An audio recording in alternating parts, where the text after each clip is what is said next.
Hello, everyone. Thank you so much for joining our panel today. AI is a spicy meatball topic, and our discussion today is on the AI revolution in hiring. What does the future hold? We will discuss AI-driven hiring, its challenges, ROI, and the future of recruitment and skills-based hiring, including trends, tools, and tactics. I'm your moderator, Neha Malhotra. I'm the head of delivery at Bay One. Our panelists include Karen Gonzalez. She is Chief Strategy Officer at Curately. With more than 20 years of experience, Karen is a seasoned veteran in the workforce solutions space. Karen has held various leadership roles throughout her career, including Chief Sales Officer at Guidon Global, EVP of North America for Live Hire, and recently joined Curately AI as the Chief Strategy Officer. She's a proven performer in the direct sourcing, MSP, and staffing arena and has received numerous leadership awards as well as recognition by SIA as one of the 150 most influential women in staffing. Karen, welcome. Thank you so much for joining the panel. Our second guest is Pete Cochran, co-founder and co-host of Two Recruiters and a Microphone. With over 24 years in the recruitment industry, Pete has collaborated with some of the world's largest organizations across a diverse range of roles. Beginning his career in 2000 as a technical recruiter in New York City, Pete has since ventured into sales leadership, product innovation, and even podcast hosting. His passion lies in continually enhancing the staffing industry by seeking innovative solutions that not only elevate the client experience, but more importantly, enrich the candidate experience. Welcome, Pete. Thank you so much for joining us today. Our third guest is Suva Sharma. He is CTO at TechScore. He is the co-founder and CTO of TechScore.ai. He brings over 3 decades of experience in information technology, enterprise product development, and management consulting. With an MBA from UC Berkeley and background in computer engineering, Suva has held several leadership positions in companies like Oracle and Cisco. His latest focus is on AI, digital transformation, and product innovation. Welcome, Suva. Thank you, Neha. Glad to be on. Thank you for joining us. Thank you all for joining us today. Hope you all are doing great. Yes, thank you. Absolutely, thank you. Karen, tell us a little bit about yourself. Your career, it's been amazing.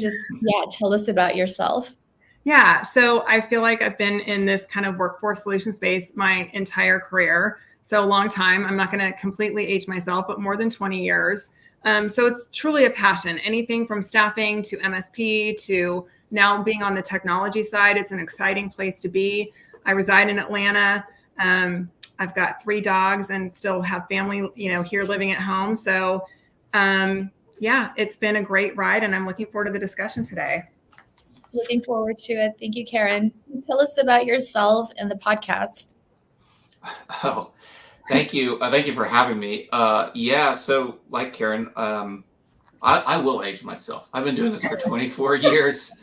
It feels like crazy. Right out of college, right into technical recruiting, and stayed in the talent acquisition space from selling and product, and then now with the podcast.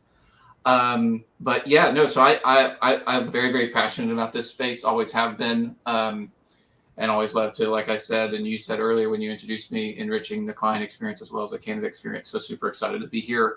But I do reside in Jacksonville, Florida, which is a huge HR tech hub. Beeline being here and Deco headquartered here. So there's a hidden gem going on in Jacksonville, Florida. And I'm a girl dad, so I have 3 daughters, and happily been married for 24 years. So yeah, that's me. Hey, glad to have you on, Pete. Thank you. Suva, introduce yourself. Wonderful. And again, thank you, Neha, for hosting this session, and Karen and Pete, good afternoon to you as well. So yeah, I have become now almost a Bay Area native. This is, I believe, my 25th year in the Bay Area. And we are headquartered here in Pleasanton. So folks on the podcast, if you happen to live in the East Bay, you're more than welcome to visit us in Pleasanton. And TechScore.ai is my passion now. That keeps me awake at night sometimes. And the biggest thing we're trying to do is provide value, right? To provide value to our primary clients, which are large-scale employers, recruiters, as well as candidates. And what we have tried to do here is, bring together the world of technology as well as the world of process with some of the latest recent innovations in the world of AI. And we'll delve into that as the conversation progresses, and I look forward to it. Yeah, so let's dive into it. So I'll start with Karen. Karen, what trends are you seeing in the recruiting and hiring industry today, particularly with the rise of AI? Yeah, it's a great question. Certainly the recruiting and hiring industry is experiencing some significant shifts, particularly influenced by enhancements and advancements in AI. I feel like I could spend a whole hour talking on trends. So I'm going to try to kind of move quickly through some of the major trends that we're seeing. We'll dive into some of these a little bit deeper as we continue the discussion. Certainly, AI is impacting how we screen and match candidates. Being able to find candidates quickly, being able to fill those roles quickly is paramount. It's important to the candidate. It's important to whoever is placing that candidate. And so it's increasingly being used to really streamline the initial stages of recruiting and really help sift through those resumes, match qualifications with job descriptions, et cetera. I think another trend we're seeing is really a focus on the candidate experience and enhancing that candidate experience, which might seem counterintuitive to some people because I think there's a fear of, as AI continues to take hold and further, we see further advancements, is it going to take away that human element? We're going to dive into that a little bit later. But it really can enhance the candidate experience because if they can move through that process more quickly, if they can interact with virtual assistants and chatbots and get to that end result more quickly, that's really what they care about. They don't want to spend a ton of time in the process if they don't have to get to that job. Certainly, I think AI is helping make more data-driven decisions. So with the rise of AI, there's a greater emphasis on leveraging data to make informed hiring decisions. Predictive analytics, we've been talking about that for a long time, but that can really help identify patterns and trends, such as the success rates of certain recruitment channels or the potential for a candidate to thrive in a particular role or a particular culture. Bias mitigation, this is a big topic, obviously. So how do we mitigate bias within the recruiting process? And again, there's a lot of debate over whether AI introduces more bias or less bias. I think in general, AI tools are being developed to help reduce unconscious bias in hiring. By standardizing that evaluation process and focusing on objective criteria, it can really help ensure that there's a more fair and equitable selection process. But it's really crucial that it be monitored and that these systems that we really avoid perpetuating existing biases. And so there has to be some controls around that. That's probably a whole discussion in itself. Certainly skills-based assessments. We're seeing a lot more AI in the assessment world. So it's really making it easier to assess candidate skills through virtual assessments and simulations. And it can really provide a more accurate picture of a candidate's capabilities beyond just what's listed in their resume. And I think this is a plus for the candidate too, thinking back to like that candidate experience. I certainly think when you think about the global nature of a lot of organizations and remote work, it's really helping facilitate that remote hiring and enabling companies to kind of tap into more of a global talent pool. Certainly the tools for collaboration and remote onboarding and international compliance, I mean, that all plays into it as well. So AI is certainly playing a role there. Direct sourcing is still a big topic when you think about the technology and creating talent pools and being able to kind of find that talent faster. At the end of the day, when you think about AI, it's really enabling a team to get to better outcomes. And again, whether it's a candidate or whether it's a contingent labor program and you're recruiting a lot of people at one time, it's enabling a team to find those candidates more quickly, get to a better outcome more quickly. And I think the last thing I'll touch on is just personalization and candidate relationship management. It's really helping recruiters personalize their outreach, maintain relationships with candidates more effectively. They can do more in a shorter period of time. So automating systems can send tailored messages, tracking engagement, nurture talent pipelines, et cetera. So again, that really ties into that candidate experience as well. So if the recruiters can be more efficient, then typically the candidate's going to have a better outcome as well. So those are some of the major trends that I'm seeing at this point. Great, thank you, Karen. Pete, for you, can we discuss the value of talent assessments and evaluations in a skill-based hiring model? How do these tools deliver value? Yeah, I think so. I mean, talent assessments have been around for ever since I've been in doing this, right? So now, of course, they've dwarfed into really better products. But when I first started, the Brain Benches of the world and the Prove It's of the world, which I don't even know if they're still around, but the talent assessments are critical, especially within tech and IT, because there's a way to actually assess what you can or can't do. And so now the whole role-based model is now shifting to skill-based model. And that's being able to actually, my friend Paul said it really, really, really good the other day in one of his posts, is it's time to let the work do the talking. So the skill-based hiring is you being able to prove the ability to do what you actually said. So your resume is basically, I used to have a theory that that's the best version of yourself on paper, right? So a lot of people, when you start talking about skill-based, is what can you actually do? And what you say you do, can you prove it? So I think the skill-based hiring is really starting to take off. So you're actually being able to assess what you actually can bring to the table. Thank you. Karen, your point of view on that? You're muted, Karen. Karen, you went on mute. I wanted to mute my line just in case I had a dog bark or something while I wasn't speaking. That's still so funny that still goes on, where you still like, I'm sorry. And tell me what your question was, Neha. Sorry about that. Oh, no, it's just the question I had for, Pete, the value of talent assessments, evaluations in the skills-based hiring model. How do, they deliver value? Yeah, I mean, assessments, because it's not just about the hard skills anymore. So really good assessment companies, and it makes me think of TechScore, right? Yeah. You're looking at not just the hard skills, you're looking at behaviors, you're looking at the soft-based skills. Is it a good culture fit? And making sure that it's, the person that's actually that's doing the evaluation is the person that they say they are. So there's lots of things that I think lots of ways companies can benefit from skills-based assessments, and it's not just the hard skills. Thank you, Suva. Your take on it? Yeah, absolutely. I pretty much echo what Pete and Karen are saying here, right? The basic shift here has been looking at somebody's, profile in terms of their background and doing a match to see if they would be a good fit for a role, to then, transcending the barriers of pedigree and, experience and all the red tape around, associated with work environments, and directly go to where the proof is in terms of validating the candidate based on their core skills, right? That is the fundamental shift, number one. Number two is that also enables potential employers to then start measuring these candidates, not in terms of, I think Pete pointed that out already, in terms of a specific role holistically, right? In a sense that is good, but also look at the modular aspects of the different skills that role entails.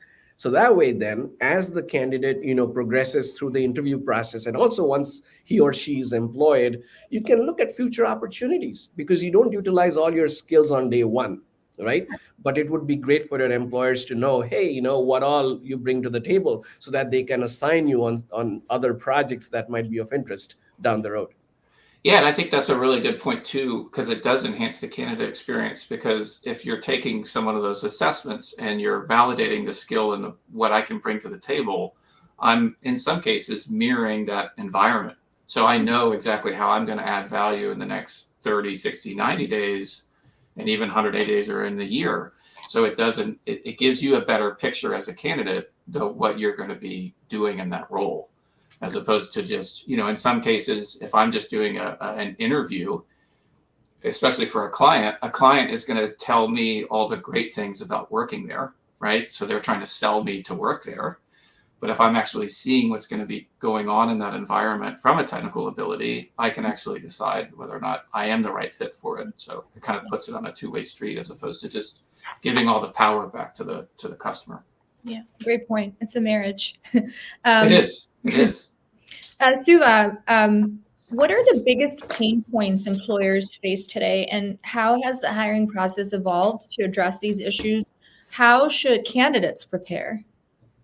Okay, so that's a fairly heavy question, but that's a great question as well. So I'm trying to recollect what's the best way to answer this question, right? In the year 2007, a beautiful book came out from Nassim Taleb called The Black Swan. And then, I think multiple movies were made out of it. The book was pretty famous in the literary circles initially, but then it really made an impact. Come 2009, there was the big financial crisis. Nobody had quite imagined that it would have such a big, domino effect across multiple industries. And you know how the housing market was at that time. You know how the employment scenario was at that time, right? Significant impact. And unprecedented. It made us realize we don't know what we don't know. And that is probably going to be fairly significant in the terms of how AI is going to impact a lot of things down the road, right? We are all making speculations right now, coming up with our own hypothesis. But anyways, coming back to, what are some of the pain points in terms of what employers are facing there are couple of things that have happened significantly in the last 4 to 5 years. Number one, we all know the pandemic, right? COVID has hit us hard, big time. It has not only changed where we work from, it has also changed how we work and what we work on. And the second part is this whole evolution, if you will, rapid acceleration of artificial intelligence, in particular Gen AI. Nobody, not even OpenAI, would have probably envisaged this kind of an impact they would have literally overnight once the platform was available. Kids, even in developing countries, were taking help of ChatGPT to answer, their homework questions. I doubt within days of the platform being available to the public, right? So what does it mean, right? In terms of the pain points, number one, AI is having a significant impact, which also means there are a lot of negative, things coming out of it. In particular around plagiarism, impersonation, those kind of things. Those are some of the negatives. We have to ensure we have enough quote unquote law enforcement procedures in place to minimize that, right? But the good thing this has done from an employee perspective is it has given us all the freedom to work from wherever we want to, most of the time. So that freedom is there. And number two, it has also helped us collaborate in different ways and, create things which we couldn't even conceive in the past. Now it takes me just, a few minutes to, build really classy presentations, whereas earlier I had to look around for an SME, etc. So from an employer perspective, big challenge remains in terms of, impersonation, plagiarism. How do we minimize that, right? The advantage, though, is that we are able to, leverage AI potentially for doing skills-based assessments, be a little innovative in that front. And for employees, I think it's a great place to sort of, showcase their talent because earlier on you would be evaluated only for the role you were, vying for. Now it's like, okay, tell us what you have to offer. Even if you are applying for a Java engineer position, you're into music. Wow, great. You also make this content. Wow, great. So, and part of launching this platform, TechScore.ai, the primary objective for this was completely need-based, right? I was working on a lot of these IT projects, and we used to source candidates from multiple places. And very soon we realized after the initial hiring was done, and once the project, moved to another phase, we really had to scramble around to see, okay, who all would be a good fit now for this part of the, project, and so on and so forth. And now, and a lot of learning came about is that, hey, it would be nice to have the complete understanding of the candidate in terms of what skills they have to offer, right? The maturity in those skills and how they could be potentially leveraged down the road. And hence, our platform was born. Necessity has been definitely the mother of this invention. Thank you, Suva. Karen, your take on it? Well, I think I would just add, I think about from a candidate perspective, like the technology that I see today, a lot of times, for example, even with Curately, if somebody enters into a talent community, it's not just matching them against the job that they're applying for. It's looking to see if they're a match across multiple roles. And so the candidate may not have ever thought about applying for a specific role, right? But if the AI is working in the background and searching their resume or their social media sites or what have you, just to pull out whatever other skills they might have and matching to the jobs that they may have never applied for otherwise. So I think that's one of the benefits for candidates. Well, that's a great point. Karen, I'm going to ask the next question, and this is a loaded one too. AI is becoming the buzzword in every industry, and you ask 20 different people the definition of AI, and they'll give you 20 different answers. So how do you see AI impacting the way companies approach skills-based hiring? So we've talked about some of that already. We talked about kind of the enhanced skills assessment, right? And the more objective skills matching, trying to remove bias from the process. We talked about predictive analytics, but I think that predictive analytics can also be used to identify skills gaps. So AI can help companies identify skills gaps within their current workforce and predict future skill needs based on emerging industry trends. So that really allows organizations to tailor their recruitment strategies to address the gaps proactively. Something else that we haven't touched on as much is, personalized learning and development.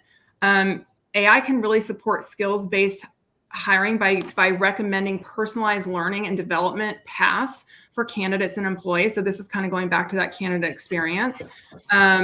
For instance, AI can suggest relevant courses or training programs based on the skills a candidate needs to acquire or enhance, kind of aligning their development with the organizational needs. I think we talked a little bit about job matching, but it's more dynamic job matching. So AI can continuously update and refine job matching based on evolving skills and market demands. So this means that new skills emerge as job requirements shift, AI can really adapt and realign recruitment strategies to find the best fit candidates with up-to-date skills. So I think those are just some additional things to think about. I know we've talked about some of the other items that I mentioned. Yeah, thank you. All at the touch of a button. Question for you, Pete. How can employers improve their KPIs, hiring efficiencies, and time to fill, retention? Yeah, I mean, so talk to any program manager global. They're there to enhance vendor manager, whatever. Time to fill is really, really key. And I think through what we're talking about with AI and skill-based hiring, I've read some statistics that can dramatically shift that. I mean, and Suva can talk to this as well, where you're improving your time to fill by 80-90%. So I think from a KPI perspective, all the different program rules that you're looking at from a scorecard perspective, time to fill, better hire, you're having better retention. Kind of touching on a little bit what Karen was also mentioning too is being able to find that skills gap with a potential candidate, but also even internally of like you can create reskilling strategies, upskilling strategies. That's really, really key. So there's a program that I worked with at our Smart a couple of years ago, which is a global company, and we created an academy in that organization where we took back in 2020 and 2021, it was very, very difficult to hire on software engineers, especially when everybody started working remotely. So we created internally a way that someone is maybe a stagnant in their role. Maybe they're a business analyst and they don't really want to be a business analyst anymore. They want to do marketing or design or development, JavaScript development, whatever. We can enroll them in a program and reskill them. So I think through a lot of that stuff with AI now and skills-based hiring, all that kind of thing, a lot of the trends, we can actually help to improve that. So it kind of looks back as however you're running your program, you can actually enhance it through a lot of the new technologies that we're working on today. Yeah. Right. Suva, your perspective? I think Pete has covered pretty much everything there, right? So yeah. Thank you, Sifa. I I appreciate it. agree. There's plenty I more. agree I with think you. I think at the end of the day, we're scratching the surface with how AI is going to Yes, improve all of yes, us. yes. So we're maybe 5% there, right? We're Yeah. still in the infancy stage. I'll say that. Correct. The one thing to remember, however, is, whenever paradigm shifts occur, and, like I said, we were in the midst of a monumental shift here, right? Because of the pandemic in terms of how we work, and then, of course, Gen AI also in terms of how content is generated, etc. We will probably also have to reevaluate some of our traditional KPIs. Yeah. I think, Oh, in a way, absolutely. you Yeah. alluded to that already, right? I mean, what are the basic ratios you're looking for? I mean, I'm looking at it from a very, recruiter perspective right now, submissions to hire and, submissions to interview, conversion rates and this and that. Wow, great, right? But take a step back. Look at, have we as a community created enough value for our end clients, right? And what can we do now that we have this awesome tool in our repertoire, which can do wonders? How can we influence, our KPIs in a positive way? And who knows, there will be additional KPIs to measure. Because right now, we sourcing, recruitment, the hiring process, and then, people joining the workforce and then getting started, the onboarding process. In a way, these are all siloed, aren't they? Right? We talk about, applicant tracking systems. We talk about, assessment systems. We talk about HR systems, onboarding, this and that. And it's a big daisy chain of different processes and different tools. There is a lot of opportunity to probably consolidate these things, right? And in our tool, we have taken an approach to at least addressing a couple of these pain points, and we'll come to that. But holistically, I completely agree with you, Pete. Yeah. And again, we're all in the infancy stage right now. So, and I think that's a great point you bring up, Suva. 3 to 5 to 10 years from right now, it could all be consolidated into something that we could be evaluating something completely different. So, yeah. Suva, skills-based hiring is great, gaining traction, but what are the challenges? So challenging question to you. What are the challenges in implementing this approach? How can companies measure the impact of focusing on skills over the traditional qualifications, looking at a resume? So skills-based hiring probably still means different things to different people, right? But at a very basic level, it means that the industry historically has been operating in this, correlational model, as in, you have a requirement, and then you have a bunch of candidate profiles, and you're trying to correlate which profile is the best match for this requirement. And unfortunately, until about a year and a half ago, that process was just keyword matching. In fact, when we were creating our product and ideating on it, I reached out to almost 24 managers across FANG, other technology companies. And although they had sophisticated state-of-the-art tools at certain places, their initial sourcing, guess what, was, they used to go manually on LinkedIn and type in the search keyword and then try to, figure out what would be the right set of candidates to start off with. So unfortunately, that part of the process was still not automated. There was no standardization, and, there wasn't any tool at all, right, in that regard. So at least what skills-based hiring now implies is you're not looking at just a profile, you are validating that profile, number one. Number two, you're not looking at that profile holistically only. You're looking at the individual skills that are part of the requirement on that role, and potentially as that role progresses, right? That's number two. Now, what is the challenge from an employee perspective or a potential candidate perspective? Is a prospective employer is going to spend a lot of time with you, because they're going to evaluate you on multiple skills, because they need to understand, your standing across, this different repertoire of skills. So it is time consuming for the candidate. They have to be prepared. There will be elaborate tests. right? And our idea is to simplify that process and consolidate it, but still there is going to be that process. The reason is every bad hire on an average in the US today costs in the tech sector above $35,000. It's a staggering number. It's very expensive, right? To sort of then replace the candidate or go with other options, maybe upskill them if they're not up to mark on certain skills. So that's a challenge, and that's what candidates have to be prepared for. More elaborate testing, number one, and B, more exhaustive testing, right? So both the breadth as well as the depth of that. From an employer perspective, unfortunately, right now, there still aren't good tools available. Most of the testing platforms today continue to be focused primarily on technical testing, A, and B, looking at the role a little holistically, as in, hey, you give me a JD and I'll give you a test, or we have these tests associated with these roles, right? So at least when we were building the platform on TechScore, our shift was we will not look at the role. We'll look at the role holistically, but in addition to that, more importantly, we'll look at all the individual skills that are part of the role and try to evaluate the candidate along all these skills. Now, the question is, do we focus only on the skills or something else? I'll give you a quick story, very interesting.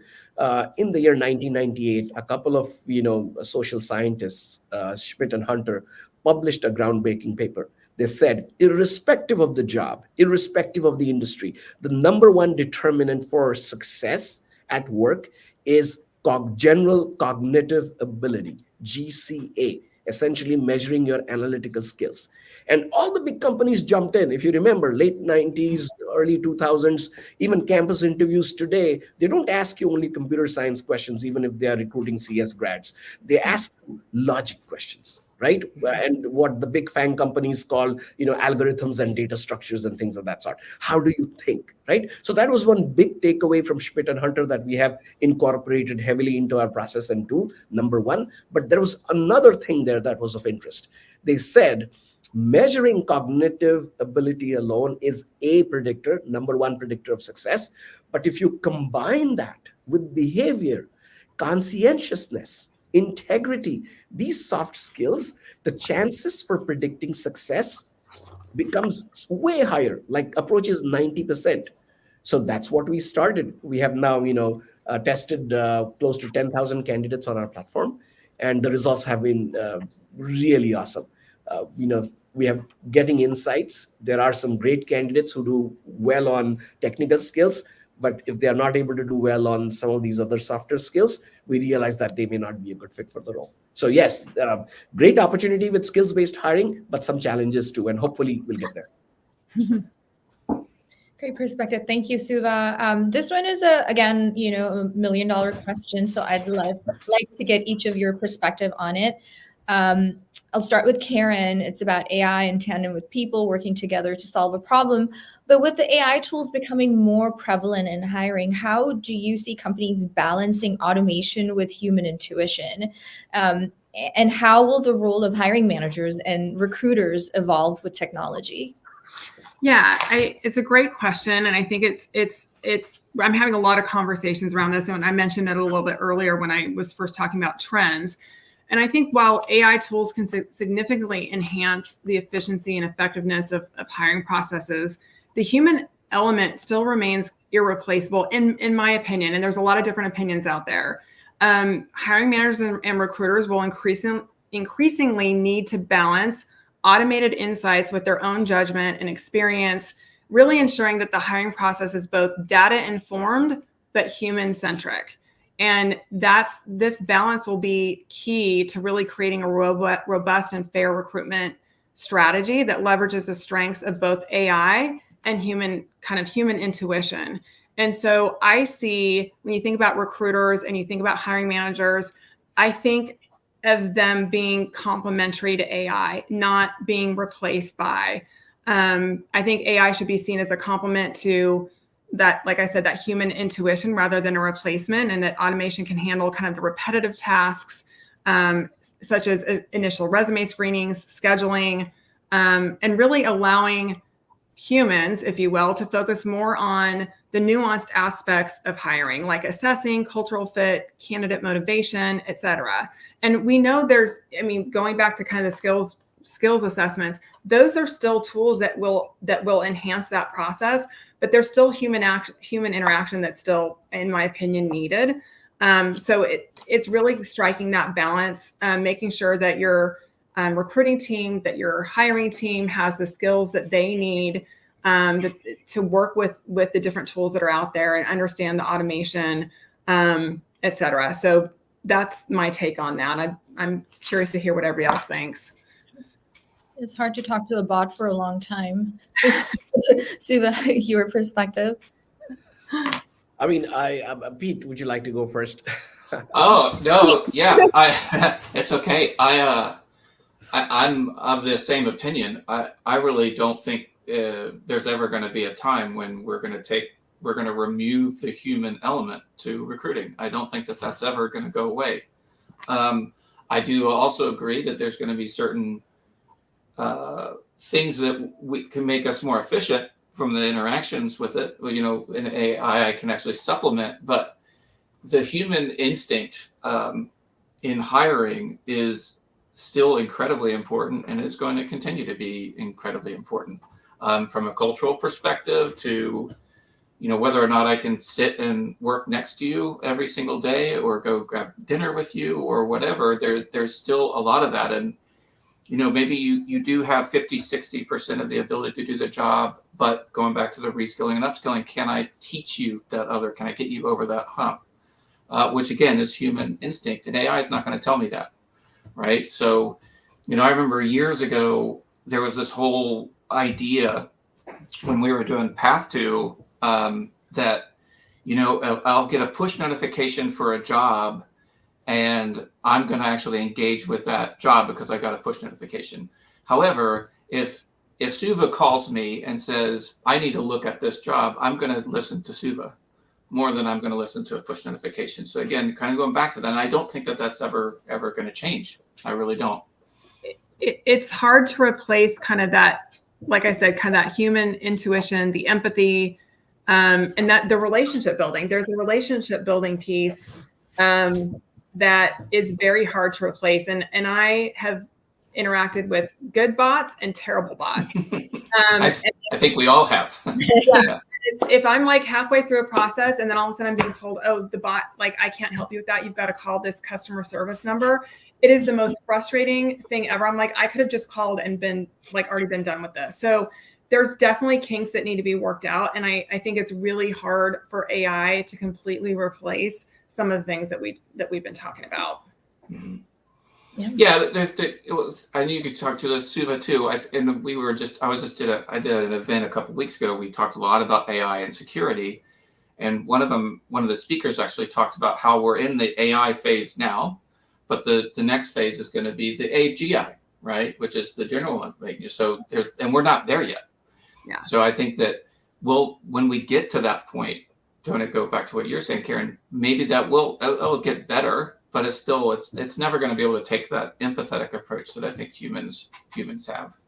Yeah, and I think this is, like I said, another potential black swan kind of event, you know, maybe not like in the form of a spike, but like a gradual change, a shift. We all remember companies like Webvan and a bunch of other companies that mushroomed when .com came about, right? And they had all great business models, but the market, the consumer was not ready for that. And now we have a lot of successful businesses replicating the exact same ideas that came out of some of the, you know, late 90s .com companies. But at that time, they were not successful, but the new companies are hugely successful. Right? Even Amazon, it took them decades before they were profitable on paper. So the point is, are all jobs going to be impacted? Probably not, but many will be. I think the biggest differentiator is you have to have good tools in your toolbox. Can you leverage AI? In general, can you leverage automation? And future, what I see is this seamless integration of, you know, full-time workers, contract gig workers, bots, seamlessly working on something. AI is almost fully democratized now. My kids are taking help doing their homework. So, it's ubiquitous, like a calculator was, right? So the change is already happening. We cannot be naive and say, hey, it's not going to impact me. It will. The point is, are we ready? Are we ready as employers? Are we ready as facilitators, as in, recruiters, hiring managers, and are we also ready as contractors and consultants? Yeah, I think it's to your point too. I think we all live in the post ChatGPT 3.5 world, right? That I think it came out in October, give or take 20 or 22, somewhere on there. That it was a hockey stick, total change. Like you said, within days, your kids were using it. Within days, I think even the next night, my daughter was using it for college. So it's crazy what's happened. But we do have to embrace it, and we do have to figure out how it can actually help us and assist us with what we're doing. Yeah, you're talking about AGI. Your opinion on superintelligence? I'm just kidding. Machines smarter than humans. Thank you so much for your perspective on that. My next question is for Suva. Beyond evaluating the hard skills, what other factors should companies consider, Suva, to determine if a candidate is qualified, and how can AI help or hinder in this process? So I partly answered this question already in that the evaluation now, especially with the advent of AI, we have the ability to holistically evaluate a candidate, right? So not just technical skills, but non-technical skills as well, in terms of their behavior, in terms of, and we can measure people on different metrics. So right now we are experimenting with audio video analysis and taking cues when candidates are actually responding to interview questions, subtle cues in terms of their, personalities and whether their persona would fit into a particular corporate culture. And we are getting very good results. We see strong correlation. And remember, folks, this is like, how intuition works in human beings. You talk to 10 people and then, you decide, okay, this is my best fit. This is my second best fit. Would you be right 100% of the time? Absolutely not. But if you were to interview 100 people, for 10 positions, let's say, very likely for 7 or 8 of them, you'll start getting, more and more accurate, more predictive in that sense. And with experience, your efficiency is going to increase. Your predictability is also going to increase. Same with machines. They make mistakes. I'll give you an example. I was trying to create a quiz for measuring, analytical, abilities. And the question that came out of, one of the Gen AI tools was outright wrong. The question was awesome. It was a middle school algebra question. The answer it gave me was absolutely opposite to what is the correct answer. And it gave me the justification why it chose the wrong answer with a lot of gibberish in there. Welcome to the world of hallucinations. So it's not people who hallucinate anymore. It's also, AI does that a lot, right? And it does that very frequently. The question is that we have to be prudent as adopters of this technology to minimize that. We will not be able to, eliminate it. There will be outliers, but we have to experiment, continuously and keep evolving the models. Well, I think it's important to remember too, like, AI has to be developed still by humans. I mean, at some point, AI will be developing AI, right? Like, I feel like at some point that's going to start happening, but there's still humans behind it. So there's still, to your point, Suva, there's still opportunities for those mistakes to happen, because at the end of the day, humans are still interacting with it and helping build it. So yeah, it's interesting. Yeah, absolutely. Yep, agreed. I think we've got to leave some time for audience questions. So we'll wrap up. And Pete, my final question is to you. How should tech professionals prepare and stand out in an AI-driven, skills-based hiring environment, especially if they are in between jobs or, considering a change? What skills or mindsets will be the most valuable? I think it's still going to boil down to EQ and your passion, right? I think it's, again, going back to what we were saying earlier, that human instinct. I still, for entering the workforce or changing jobs or being between jobs or maybe learning a new skill, it's all going to boil down to that emotional intelligence that you have and the passion that you have to try to do something new, and whether or not, if you look at my career, I have pretty much done, just for me personally, done a lot of different things. I'm always like one of those. I had a really good friend of mine from Beeline who used to be my old boss, and I'm going to call him out. He's probably not on this, but maybe he'll listen to it at some point. Craig Coe told me one time when he was interviewing me that I almost check every box, right? So when he was hiring me, he said, you almost check every box, but there's a couple boxes that you don't check. And my response to him was, well, that's a good thing, because I don't want to check every box. I want eventually to check that box, but I don't want to check it today, because that means that I'm going to learn and I'm going to be challenged. So I think that that's really, really key for anyone going into the workforce, is do try to just challenge yourself and prove that ability that you do have the passion for it, because people are still going to give you those chances, whether or not you have all the boxes checked or all the skills. I can actually teach a skill, but I can't really teach that EQ sometimes, right? So I think that that's the biggest thing that a big takeaway for me, is to just don't, and embrace AI, embrace technology, but also just understand that people are still going to hire you because of your ability to work alongside them. I would just add too, I think this goes back to my comment earlier. Sometimes if your resume is being reviewed by an AI tool, right? Be open to other jobs that it's identifying you for that you may not have even thought of. It might lead you in a different direction that you might actually love, that you would have never thought of otherwise, because you've been doing, kind of the same thing for the last few years. So I think just be open, because it can lead you into a really great direction. And I think about thinking about my career, there were times even going into the tech space, and Suva knows this. I said to him, I'm like, I am not a tech person. I'm the last person to buy an iPhone. I'm like the last person to update stuff.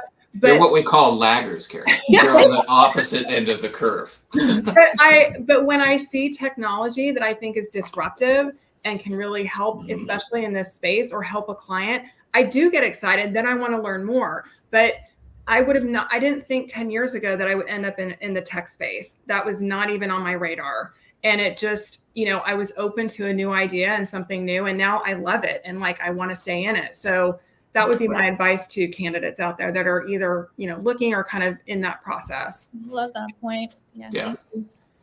Suva? I agree. Final question. I agree. So the proof, lies in the pudding, and it's, we don't have to debate on whether a ChatGPT or whatever Gen AI platform was successful. Just look around, you'll know, right? And it's just a cycle, as Pete mentioned. The spike came about literally days, even the laggards. And I was one of the laggards too, in terms of Gen AI, in terms of adapting open AI. And I was on the platform within days. Guess what? Because, one of my overseas friends told me that his kids were taking help, finishing their homework. I'm like, oh, this is a cool homework tool, is what I thought. And I introduced it to my kids as well. And that's how it's done. I think I was just like you. I think my first test to OpenAI ChatGPT, true story, was I had it write me a Seinfeld episode. So I was like, write me a Seinfeld and see how good this is. And it did it. It was awesome. So I was bought on. Sold to ChatGPT. I feel like I need to try that now. I haven't done that, but maybe. Yeah. Well, ChatGPT 4 is probably way better. So it was still funny. It was a good one. But I would say the last point on this before we open up for questions is going back to what you just said, Suva, too. Anyone entering the workforce, you're just more than a keyword. So don't be pigeonholed into, like you're saying too, Karen, you've been in sales and sales and sales. Maybe you don't like sales. So try to do something else. But you're more than a keyword, and don't let that ever, don't always be bought into that. You're just more to it. Yeah, I love your point, Karen. It's such a positive spin. Right. It could be life-changing for someone who doesn't even need to think, okay, I could do this. So yeah, thank you for that perspective. Sure. Pete, did you? No, good. I'm good. Yeah. Right. Audience, please post your questions. We have a few questions right now. So Ankur is asking, as we are talking about skills-based hiring in matching skills and with requirements, do AI tools assess the quality of keywords or just their quantity? How can candidates ensure that their resumes stand out in an AI-driven screening process? So I'll take a jab at answering this question first, and Pete and Karen, feel free to jump in as well, right? So the first thing in terms of the monumental shift that we look at hiring is the mindset change, and here is the change, guys. Whether you're candidates, whether you're recruiters or hiring managers, do not think of the hiring process as a transaction. It is, maybe it used to be transactions in the past, maybe it worked, but now you are sort of in the beginning stages of building a new relationship, right? And this relationship will last. I mean, not just with the team in which the candidate is going to work, but also with the recruiters, right? So you have to prepare yourself for that. So it will be a fairly engaging process. It will be fairly hands-on, and it will be divided into a couple of parts. To answer your question, Ankur, there is an elimination process and there is a selection process, right? The initial stages will be, just due to sheer volume, will be the elimination step, in which case, of course, there will be some kind of a smart keyword matching, of course, looking at indicators that imply quality and not just quantity. This is cutting edge technology, by the way. For example, what we are doing right now is we're not just looking at, hey, do you have Java experience on your resume? We're not doing only a keyword match, right? We are looking at what flavors of Java do you have experience on? How recent is that? How many years did you work on it? And what kind of projects have you worked on using Java? So we do try to get as elaborate as possible, again, using machines and tools at our disposal. That allows us to shortlist a fair number of candidates to whom we send these very intuitive, questions or quizzes or assessments. And that's when we do the selection part. So we have to think of it in two stages. One, it's not a transaction, right? It's a process, and it's a fairly detailed process. And number two is that it has maybe an elimination criteria that applies first, and then a selection criteria that comes in next and addresses your concerns. And okay, there's one more part. How do candidates ensure that their resumes stand out? You know what? Close to 100% of the resumes that I'm getting on my platform are at least partly generated, if not ChatGPT. Right? I And was about to it's say. very easy. There are tools available at our disposal. We even have our own APIs that detect, what percentage of the content was machine generated and all that. And I'm not discouraging people from using, AI to sort of fine tune your resume. Absolutely do that. But do not be disingenuous. You have to be you on the resume. It cannot be somebody else. It cannot be blatant plagiarism or impersonation. Right. And, we are working out ways to figure that out. We are fairly successful, but this is going to be the cat and mouse challenge going forward. Is Suba the person he claims to be? Is Pete generally the person he claims to be? And so on and so forth. And it's a challenge I would love to take, and we have to evolve as a community. Yeah. It's the era of deep fakes. Next, Karen, would you like to take a stab at this question as well? I know we're limited on time. I would just add, sometimes it's helpful to look at another resume that you think is a really good resume that's for the type of role that you're looking for, and see what what words they have in there, and see if that kind of matches up or lines up with your resume. So that's just another way. But I think as AI, as screening tools get better, right? They're not just looking at keywords, they're looking at your profile. They're matching that up with your, other aspects of your resume, and then making a recommendation. So I think tools are a lot more sophisticated. I'm sure there's still some that just look at keywords, but I think most are looking at kind of multiple factors. Great, thank you. Pete, maybe you can take the next one. When implementing, sorry. Let's just go to Suba. Okay, no, sorry, back to Pete. When implementing AI in the hiring process, what are the common pitfalls that recruiters and hiring managers should be aware of? Oh, just like what Suba said, it's not always accurate. So don't be completely reliant on it. AI is not a silver bullet. So if you think that it is, then more likely it's going to be wrong, right? So I think the common pitfalls is to kind of go back on what you were saying too earlier, is the 100% of the resumes that you're getting are, deep fakes or being generated by ChatGPT. So, just for a recruiter, just try to be aware of, try to find that person that's authentic. but also the candidate also be authentic, So I used to tell people all the time that if it's on the resume, it's fair game, right? So I have so many horror stories about people actually maybe they walked by a Unix server one time and they put Unix on their resume. Well, that doesn't mean that you walked by it. That's great. I walked by a bunch of servers. That doesn't mean that I know anything about Unix.